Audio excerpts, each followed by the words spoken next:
Hey y'all, it's Sarah, and I am bringing you a requested craft. You guys saw the shutter that I did on the Peppermint Cactus Facebook group. Asked if I could do it. I just finished doing a tutorial for this particular color, this grungy vintage turquoise, so I decided to go ahead and try it in this color.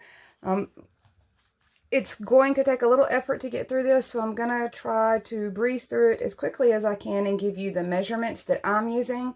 You can adjust these to any size you want to do. You can definitely go in and pick a different wood tone and do your paint with. But we're going to need 6 full length 3 by 30 inch cuts. And you're only going to paint 2 of those. The ones underneath, you're not going to necessarily need to paint, but you do need to do your edges.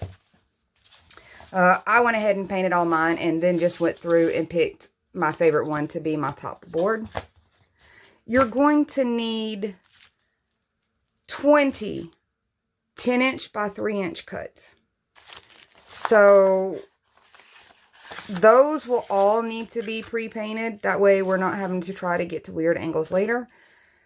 You'll also need one 16 by 30 cut, which is your backboard. And I know typically I tell you guys that I like to use black on the back of most things so that nothing shows through.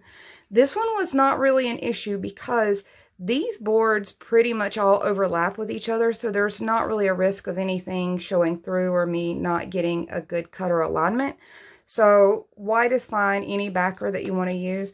This one I did, it's 16.5, I believe, because when you line these up, even though this is 10 inches, this is 3 inches, and this is 3 inches, it doesn't always, by the time you space them out and add your glue, it doesn't always come out to 16 inches. So I cut mine at 16.5. And when I'm done with this, I may have to trim it down a little bit. If I happen to have little spaces extra, it'll help account for that. One other cut you'll need is half of this. So 1.5 inch by 10. And then a couple other things. So any scrap that you have roughly about this size, it doesn't need to be very wide. We're just going to use it as a lift. And then this one is not necessary, but I went ahead and cut this at 1.5 inches wide by this 10 inches. And I'm going to use this as my spacer, and you'll see how I do that. So these are the little one, just a small piece is going to be necessary, and you'll see why. This piece isn't necessary, but it definitely speeds up this process without having a ruler to constantly knock your things through. So I'm having to do this a little sideways just to have room because this thing is so large. So you got to bear with me because when I did my other one, I did it upside down or right side up. So the first thing we're going to do is take your long strips, and I've already adhered this one, so it's one solid piece. It's 3 strips wide, or thick, I guess. I'm going to take another 3 strips, and I'm going to adhere them together really, really nicely.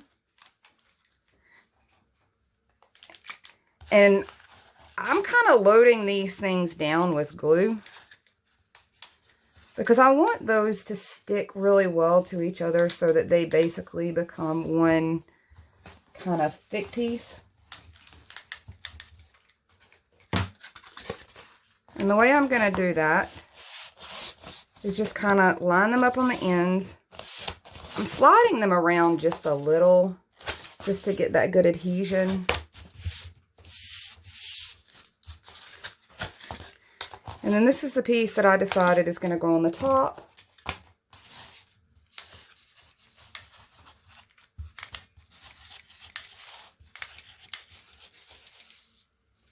And I definitely want to get down to these corner areas. Those are the first places that get the most wear and tear and really want to start to lift on you. So definitely try to hit those. I'm going to slide this really nice across that glue. And my sides don't all match as I've touched them up. Some are a little lighter, some are a little darker, but I'm going to show you at the end how to do your edges. In the painting portion of these, it's very hard for me to do an entire paint technique and do a project at the same time. So any of your paint projects, be sure to check out my other videos. Though there's entirely separate videos for the paint tutorials on how to get certain looks and looks specific to what you're looking for. And then there's ones that have actual crafts involved. So be sure to check both. So I've got both of these as solid pieces. And for now, I'm just going to lay these out. I don't want to glue these down just yet.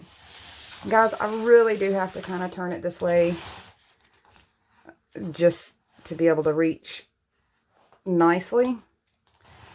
But I want to show you how I'm going to start out on this end. So the ends, we're going to do the same thing. We're going to take 3 out of this stack and glue them together. I've done that with this one. And I'm just going to take 3 more off of my stack and do the very same thing. And like I said, on these stacked ones, they don't all have to be painted. But I cut these already and just went ahead and did all of them at once when I was going through doing my painting. That way, I don't have to worry about any white edges showing later.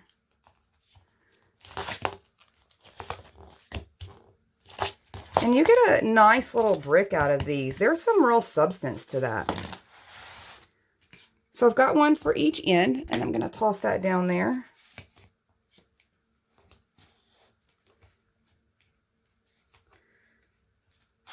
So I want to make sure I've got my alignment. Now here is where one of these little scrap pieces comes in handy on your starting piece. So the first thing I'm going to do is take my one brick, and I'm pretty much going to try to get it applied. And I call it a brick because it really kind of has that size and feel to it. I'm getting it flush with this end, and I'm just kind of dry fitting these sides. I want to nudge it all the way really close to one another. Okay, that's in place. I'm going to go ahead and take this little spacer piece, and it does not have to be painted at all. You're not going to see this guy.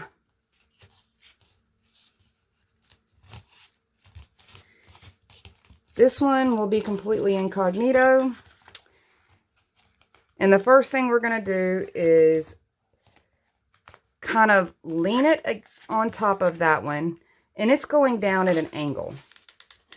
Hopefully you can see that. I know the shadows don't really make it to where you can see that that's actually at an angle and not laying flat. But it is at an angle. It's slightly, let me see if I can show you guys. And you can see how that spacer helped. And if you're worried about security on this very first piece, definitely go in. You always throw a little more glue right there because we're not going to see that. So here's where my little spacer comes in handy. I'm going to put that right there so that I know my next piece is going here. I can go ahead and add my glue and pop that down. Now, if you want to make sure you're getting flush, just keep your little edges kind of there. That way you know that you're getting all of these pieces flush. So I'm just going to flip this guy over. Just barely move him up. Same thing each time.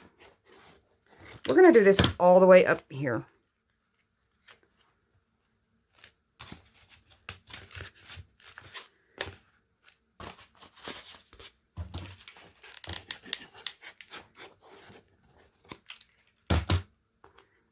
Guys, I could not help myself on doing this turquoise color. I do not have any of this color in my house other than my craft room. But I absolutely, absolutely love this color. And when it was suggested that I do this craft for some of you guys, this was the first color that kind of just jumped out at me. I think it's a really good way to throw in a pop of color. I don't know that I got that one secure, so let me just hit that edge right along it.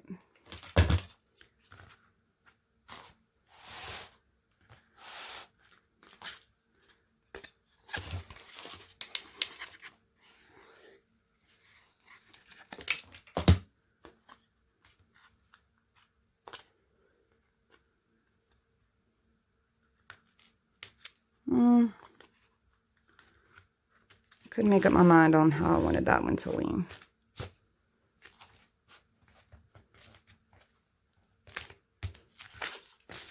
So this little spacer, you can see it was not necessary, and you certainly could use a ruler and measure all of that out.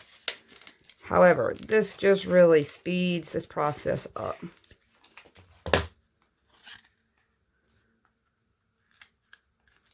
I don't have to worry about getting them even, doing the measurements. Just pop it right into place.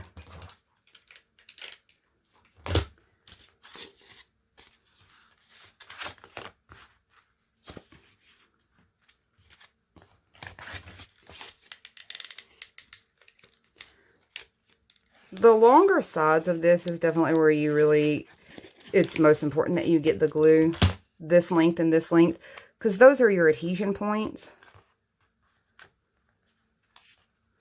I just kind of am an all over gluer.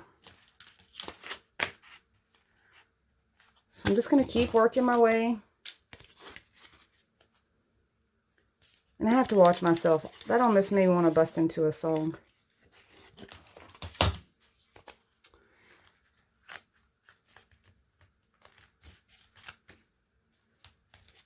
Oh my gosh, I love this.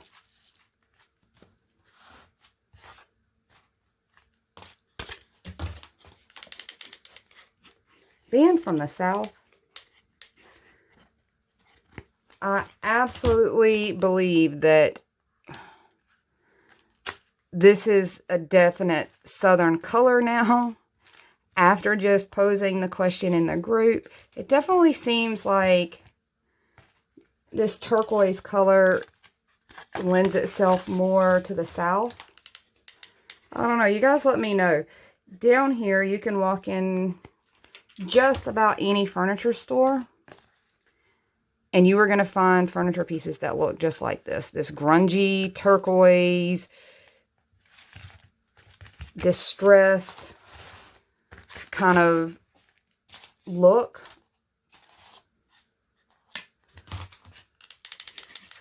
I know someone mentioned that navy blue is kind of the thing up north. So I just wondered, do you guys see a lot of this color in the coastal areas in the northern states? So I'm going to turn this real quick so that I can get to it a little better. And I had no order for the colors that I chose out of these. Not in particular. I just kind of let them line up. However, I ended up stacking them.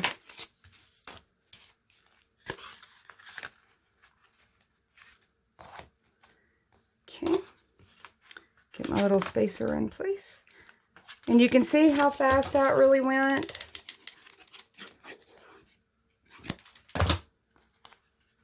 Although I'm going to tell you, my first attempt did not go nearly that quickly.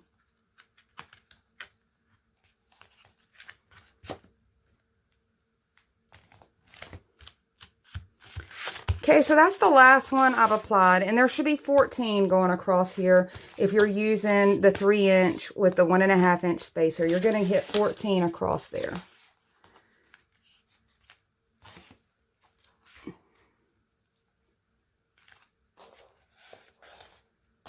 Now, this is where this particular one comes across. I did not want an entire another piece there. I felt like it didn't really blend. I could have gone a little wider. I just went with this size because I actually plan on putting a wreath on this.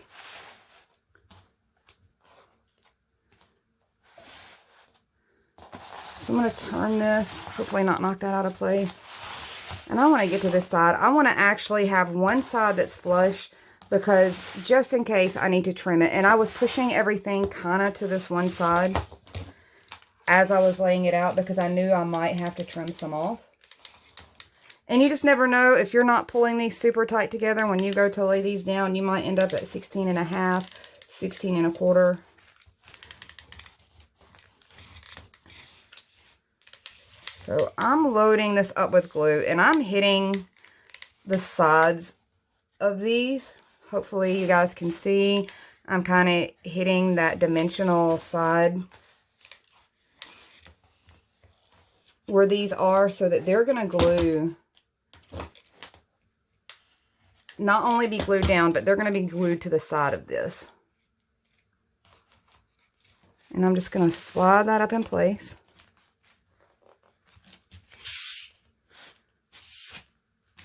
And I'm going to try to push as close to my little slats as I can, so I get a really nice tight fit.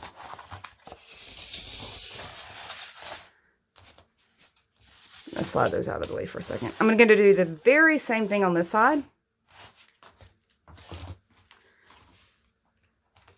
And I'm going to come in, hit these real quick. Let me show you. Since they're dimensional like that and they're lifted up like that, you're able to get a lot more glue to those sides. If you go too heavy, that foam can absolutely melt.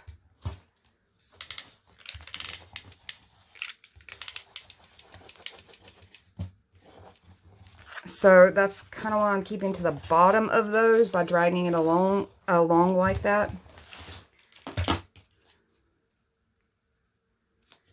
And I'm just going to kind of slide that through that glue. And I'm going to do the same thing. I'm going to push really hard. I'm putting a lot of pressure this way against those slats so that they work nice and flush. I want you to know this is a really substantial thickness. Like, this feels like a, other than weight, in your hands, this thickness and all of those layers, it really feels like the real deal.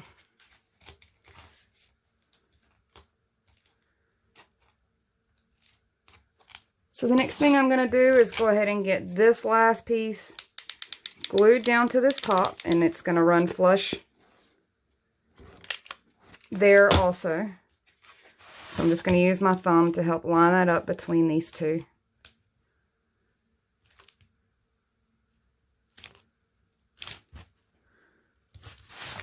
And then the last one is just coming in and putting this little guy in place.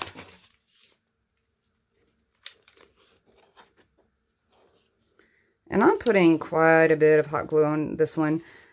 This is going to be close to where I decide to put a wreath.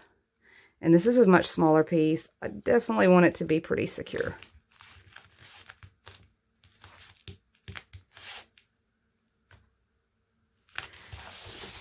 Now, the last part for me is going to be to come in with my sponge, even out these edges. And this is a layered color. This color was done on the previous tutorial. So to get those edges to match each other, I'm really going to want to do this, let that dry, and then come back in with my antique. As you can see, if I don't let it dry, it just blends it right off of there, and I don't get this darker kind of shade of it. But just know, be sure to go in and do your sides once you're all finished, and you'll get a really clean look from the side.